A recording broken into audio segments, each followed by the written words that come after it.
Magandang tanghali po. Ito po ang aking hiniwang mais na puti.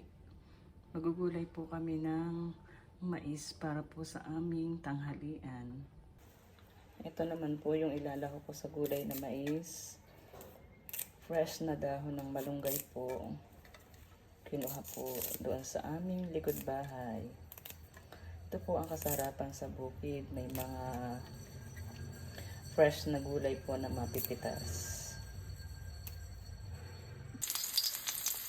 Ayan, ginagisa ko lang po ang ayan po, luya po muna ang aking ilan. Luya.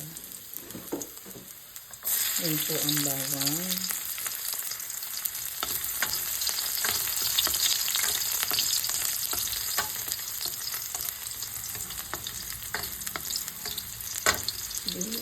Sibuyas. Sibuyas sa Tagalog po ang ginamit ko.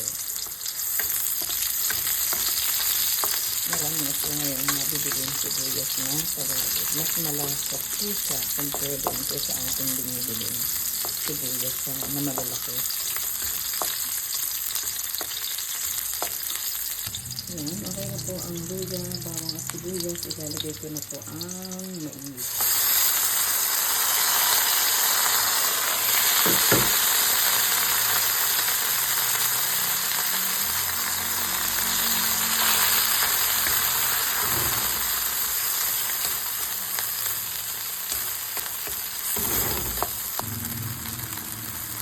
Timplahan ko lang po siya ng kaunting paminta.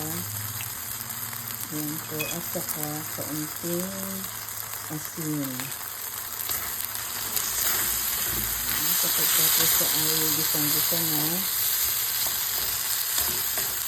pwede nyo na po siyang sabawan. Sabawan ko na po siya para tumaluto yung ating mais. At kapag luto na po ang mais, pwede na pong ilagay ang malunggay. Sabawan ko po siya. Ito po ay hugas bigas. Ayan po. Wait ko lang po na maluto yung mais. Kumulo yung sabaw. Then luto ang mais. Saka po ilalagay ang talbos ng malunggay. Yan. Luto na po ang mais. Kung gaano po yung kanyang sabaw, ilalagay ko na po ang malunggay. Healthy po ang malunggay. Maganda po yan sa health natin.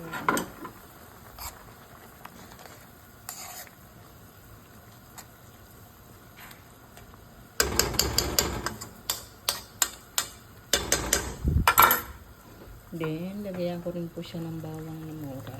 Ayan po. Ayan po ang aming pampalasa din sa aming lutuin sa gulay. Dito po sa bukid, sa masarap po kami naglalagay ng bawang na mura. Ayan po. Luto na po siya.